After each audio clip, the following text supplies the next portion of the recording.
Muy buenas tardes, mi nombre es José Carlos Aguilar Aragón. El día de hoy pues tengo el gusto de poderles dar una charla sobre derrame pleural. Soy médico y cirujano egresado de la Universidad de San Carlos de Guatemala. Cursé la maestría de medicina interna en el Instituto Guatemalteco de Seguridad Social y actualmente residente en neumología de adultos en el Instituto Guatemalteco de Seguridad Social. El día de hoy pues vamos a hablar sobre derrame pleural. Podemos indicar que pues el derrame pleural no es una enfermedad, sino es el resultado del desequilibrio entre la formación y la reabsorción del líquido pleural. A este nivel como manifestación de alguna condición que incluso pues puede amenazar la vida del paciente. Podemos encontrar varias definiciones, pero en este caso pues tomé esta como una acumulación patológica del líquido en el espacio pleural. En esta tabla pues represento la estadística, sin embargo, es la estadística de Estados Unidos, donde se mencionan las causas más frecuentes de derrame pleural y vemos cómo la insuficiencia cardíaca es la principal causa. Probablemente, pues puede ser lo mismo a nivel mundial, ¿verdad? Seguido por el derrame pleural asociado a un proceso infeccioso. En este caso, pues puede ser neumonía, ¿verdad? Y posterior, pues encontramos diferentes enfermedades, las cuales pues menciono acá y la prevalencia en el mundo es de 400 casos por cada 100.000 habitantes a nivel mundial. Entonces, podemos decir que es una patología relativamente frecuente. Tenemos que recordar que la pleura es una membrana serosa que se encarga de cubrir y proteger los pulmones. Esta se va a dividir en pleura visceral, la cual pues va a cubrir el exterior del pulmón, ¿verdad? Es la parte más externa del pulmón y está íntimamente adosada al parénquima pulmonar. Y luego pues tenemos la pleura parietal, que la pleura parietal pues va a tener su nombre según la relación a las cavidades de la pared torácica y según a la zona que cubre. Esta pues va a recibir distintos nombres, por ejemplo, pleura costal, la pleura mediastínica y también tenemos la pleura parietal diafragmática, ¿verdad? Entonces estas son como divisiones de la pleura parietal. Entre ambas hojas pleurales se encuentra la cavidad pleural, que solo contiene unos mililitros de líquido pleural. El espacio pleural, pues, es de aproximadamente de 10 a 25 micrómetros. Entonces, pues, esto nos indica que es un espacio muy pequeño, ¿verdad? Aquí podemos observar dos fotografías de la superficie pleural parietal, donde pues vamos a encontrar estas aberturas llamadas estomas. Se encuentran entre las células mesoteliales. Cada estoma pues tiene la función de conducir a los canales linfáticos líquido, lo que permite un paso entre el líquido de la pleura y es la principal vía de eliminación de partículas del espacio pleural. Estos miden aproximadamente de 2 a 10 micrómetros. Entonces, pues esta va a ser su función de conducir el líquido a nivel de los canales linfáticos y pues aquí se va a absorber el líquido, ¿no?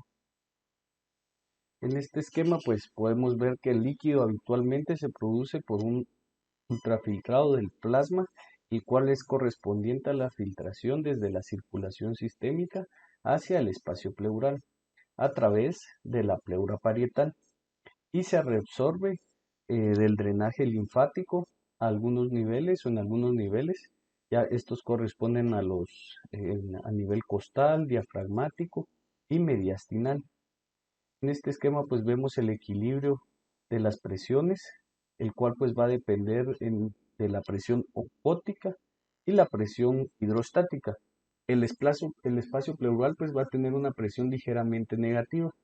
Esto debido a la tensión superficial del líquido alveolar y la elasticidad de los pulmones.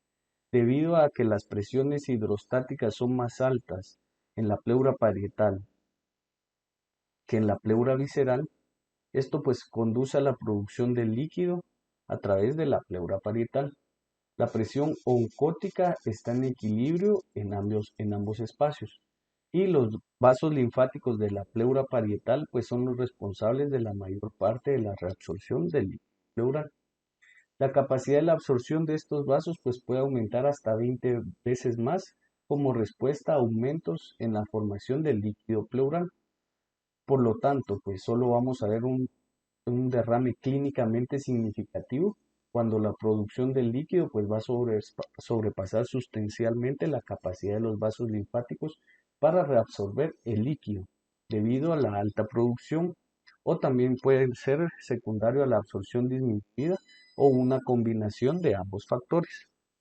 La cantidad de líquido en el espacio pleural depende del equilibrio de las presiones, como mencioné antes, hidrostáticas y oncóticas, entre la pleura parietal y la pleura visceral y el espacio pleural.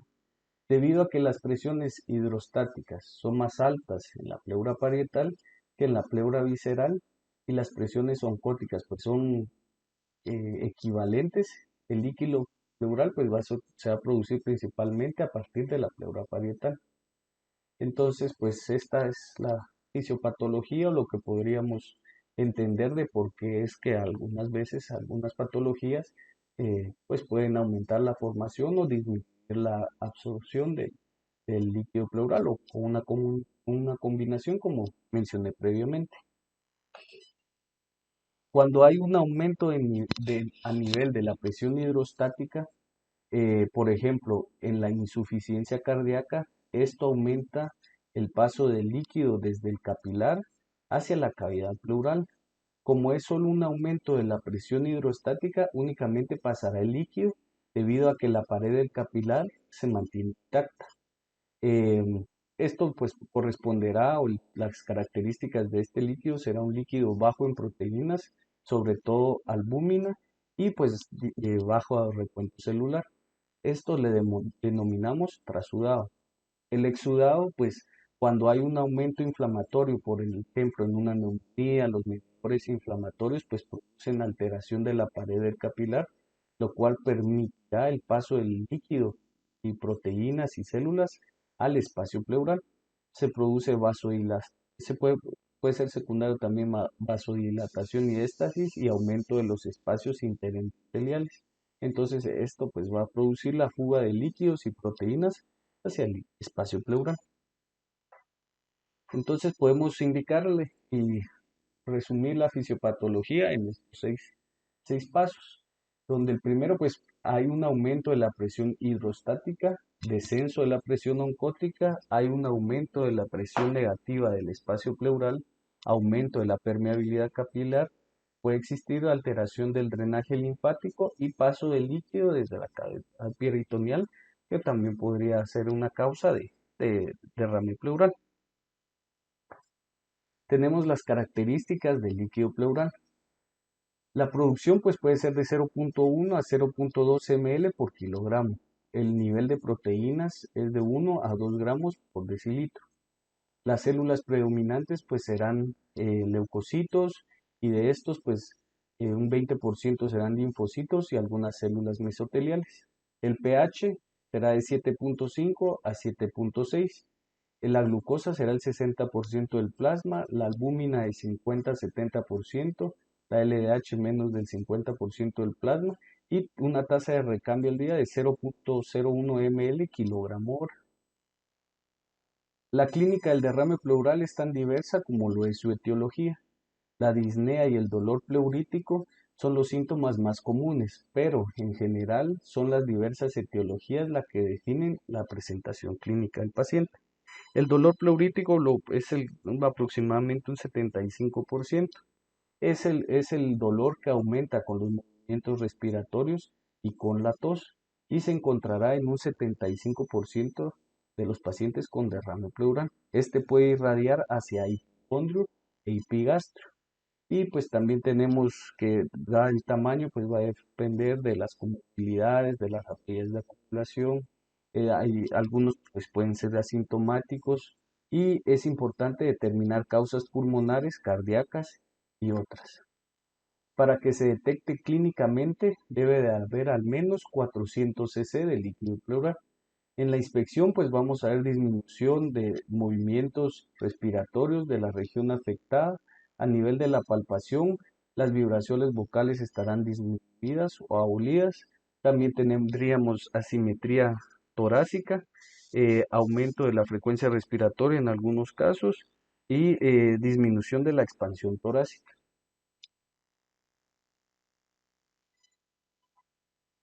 También tenemos que estos otros signos clínicos en la cual la percusión pues será mate a nivel basal, la cual está limitada por arriba por una cúrvula de parábola que se llama curva de Domizot, donde la curva se iniciará en la región basal del lado sano y esta pues va a ascender y va a cruzar la columna vertebral hacia el lado afectado y llegando a la línea media axilar.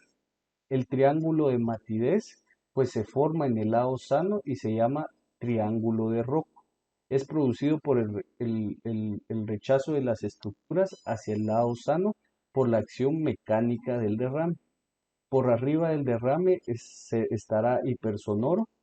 Justo por arriba de la curva de Domizot se encuentra el triángulo de Garland. A la auscultación, los ruidos abolidos, podremos encontrar ruidos abolidos en la región basal, podría existir egofonía y pectoriloquia áfona. Entonces, pues estos son otros signos característicos de la patología pleural. Tenemos también en esta tabla, pues muestro las manifestaciones clínicas de utilidad en el diagnóstico diferencial de un derrame pleural. Tenemos que si los síntomas pues son expectoraciones purulentas, pues, sospechamos que la causa del derrame puede ser neumonía. Si hay fiebre, también pensamos en neumonía, empiema, tuberculosis pulmonar. Si vemos hemoptisis, también cáncer de pulmón, tuberculosis o embolismo pulmonar. Y también pérdida de peso, pues tenemos que pensar en cáncer principalmente, ¿verdad?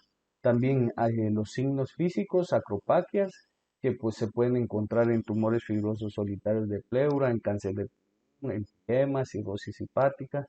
También tenemos si hay distensión venosa yugular y edemas, nos hace sospechar en insuficiencia cardíaca, pericarditis constitutiva. Entonces, todos estos signos nos pueden orientar a alguna de estas patologías, ¿verdad? Sin embargo, como se dan cuenta, pues puede ser muy multifactorial el derrame pleural. Aquí tenemos una tabla en la cual nos muestra la sensibilidad y la especificidad de la exploración física para identificar la existencia de un derrame pleural. Tenemos que recordar que la sensibilidad es la capacidad de la prueba para detectar la enfermedad en sujetos enfermos y la especificidad es la capacidad de la prueba para detectar la ausencia de la enfermedad en sujetos sanos. Entonces podemos ver que la evaluación, por ejemplo, percusión mate, ah, tiene un 89% de sensibilidad y podemos ver que el roce pleural tiene un 99% de especificidad. Globalmente, la exploración física tiene una sensibilidad de 75% y una especificidad del 70% para identificar un derrame pleural. Cuando hay un derrame pleural, pues cambia la presión negativa entre la pleura y otra. Y pues se va a observar esta curva, una línea curva ascendente hacia la cara lateral. Y esto se llama el signo del menisco. Existe también radiopacidad sin broncograma. Y para que exista borramiento del ángulo costofrénico, mínimo la cantidad de líquido debe de ser de 175 ml. También tenemos otros signos como el borramiento de los senos costodiafragmáticos, signo de menisco que ya les mencioné, desplazamiento del mediastino, el corazón o de las estructuras mediastinales hacia el lado contralateral cuando es un lateral extenso. Y tenemos también aumento de los espacios intercostales. Las características del derrame pleural debe de ser homogéneo, que borre el ángulo y que sea cóncavo. Para los derrames pleurales, esto es para que los derrames pleurales se puedan observar, como les mencioné, debe existir una cantidad mínima de 175 ml. En la primera radiografía tenemos también pérdida del ángulo costofrénico izquierdo y la imagen es homogénea, radiopaca. Y en la segunda radiografía, pues tenemos derrame pleural bilateral con borramiento de ambos ángulos. Entonces, estas son imágenes de derrame pleural.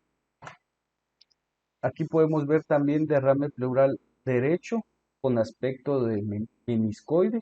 En en esta proyección pues podemos ver que el líquido del derrame asciende típicamente más por la zona lateral, donde podemos ver la flecha blanca, que por el, es- por lo medial, donde se ve la línea negra, debido a los factores que influyen en la retracción natural del. En la proyección lateral, ¿ve? El líquido asciende con una cantidad similar en las partes posteriores y anteriores eh, del pulmón, formando una densidad meniscoide eh, y con forma de U, ¿verdad? Característico del derrame pleural. Como se mencionó, pues debe de existir al menos 175 ml para que podamos observar derrame pleural, eh, pero hay derrames más pequeños que no se observan discretamente. Entonces, en la placa lateral, pues es más evidente, será evaluado únicamente con la presencia de 75 ml de líquido.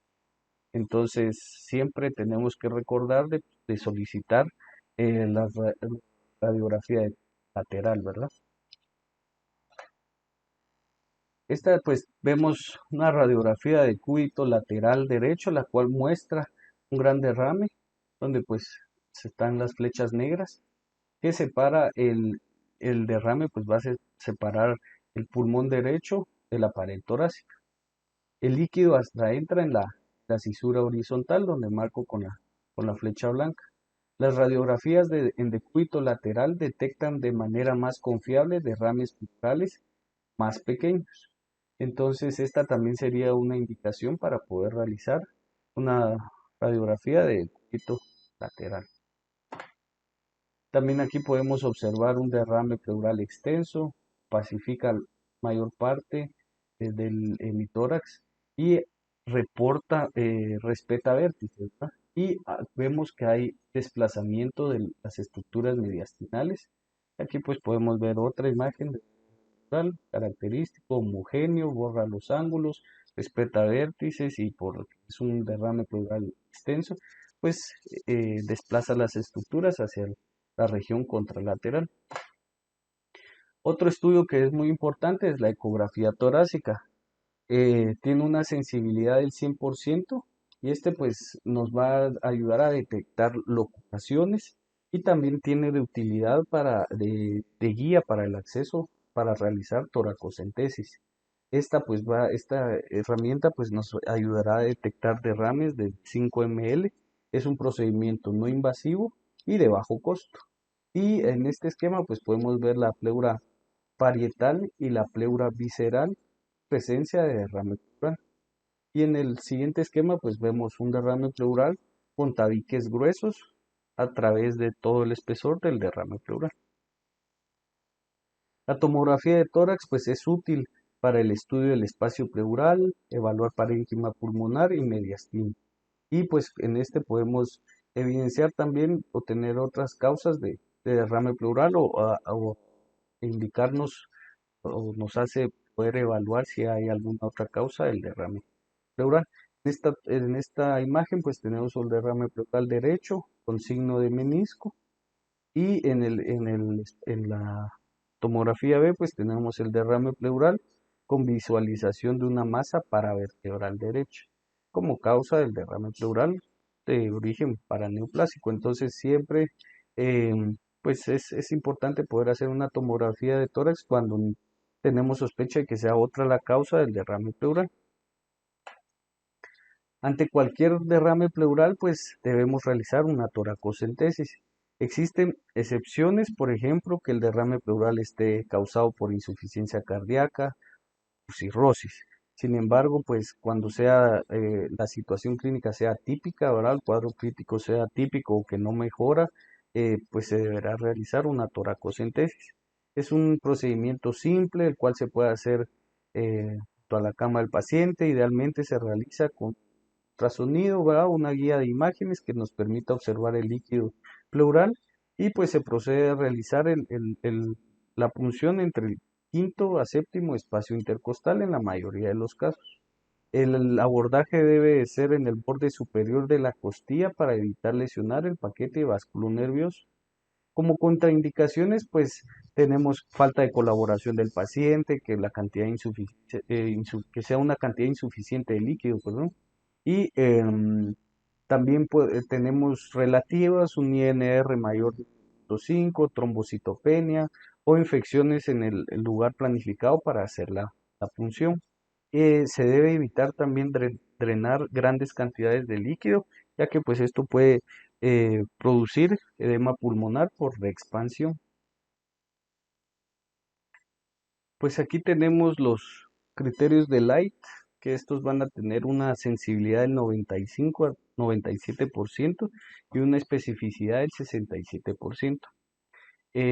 Los criterios de Light pues son ampliamente conocidos ya y se deben realizar a toda muestra de líquido pleural que obtengamos para poderlo clasificar entre la causa de trasudado o exudado. Estos criterios comprenden la relación de LDH pleural en suero, la relación de las proteínas pleurales en suero y la LDH en líquido pleural. Y pues si el trasudado corresponde a que el índice sea menos de 0.6, la relación de proteínas pleurales suero menor de 0.5 y la LDH el líquido pleural pues que sea menor o igual a 2/3 del límite superior de la LDH sérica. Y en el exudado pues que sea mayor de 0.6, perdón, la relación del LDH pleural y suero, mayor de 0.5 la relación proteína pleural y suero, y que la LDH en el líquido pleural sea mayor de 2/3 del límite superior del valor normal sérico. Entonces, como causas de derrame pleural tipo trasudado, tenemos que recordar que los trasudados pues, son el resultado de desequilibrios en las presiones hidrostáticas y oncóticas en el tórax, como ocurre con la insuficiencia cardíaca congestiva, cirrosis hepática o hipoalbuminemia.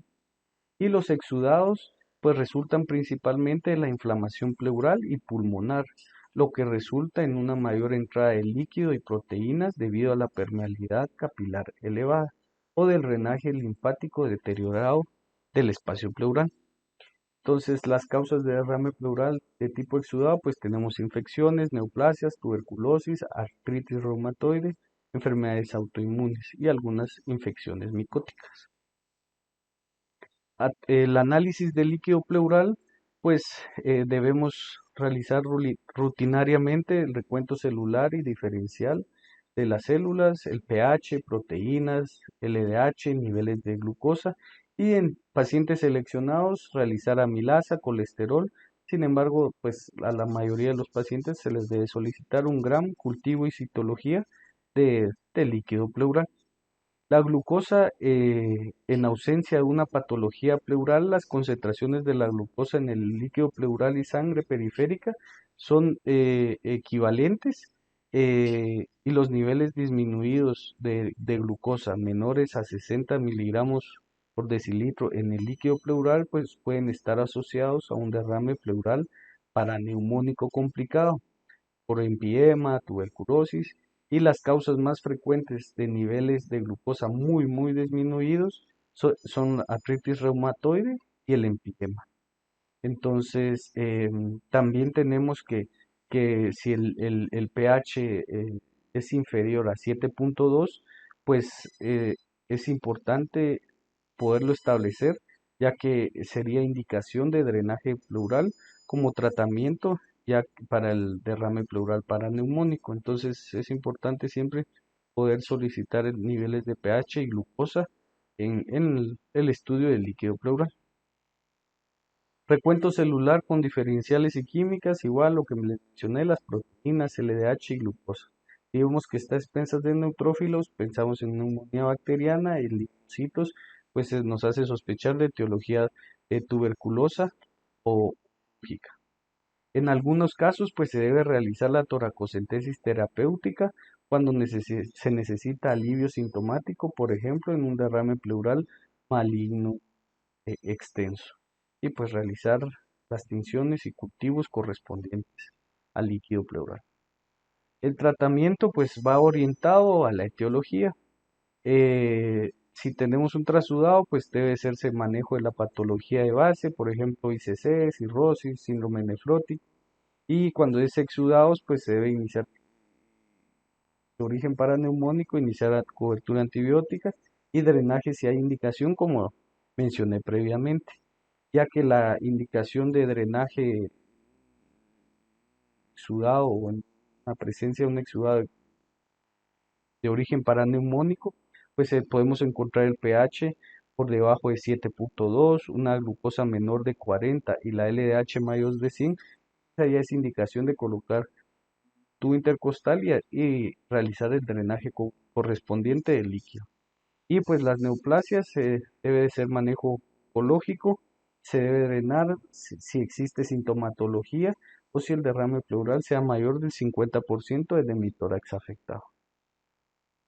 Entonces aquí tenemos este esquema donde pues a todo derrame pleural debemos evidenciarlo con la clínica inicialmente, radiografía de tórax, estudios complementarios y pues a poder hacerla descartar si es por insuficiencia cardíaca y si es por insuficiencia cardíaca pues no se realiza ninguna toracocentesis. Ahora pues si se descarta que eso sea esta la causa, se realiza la toracocentesis y pasamos al primer escalón donde tenemos que pensar si es un trasudado o exudado.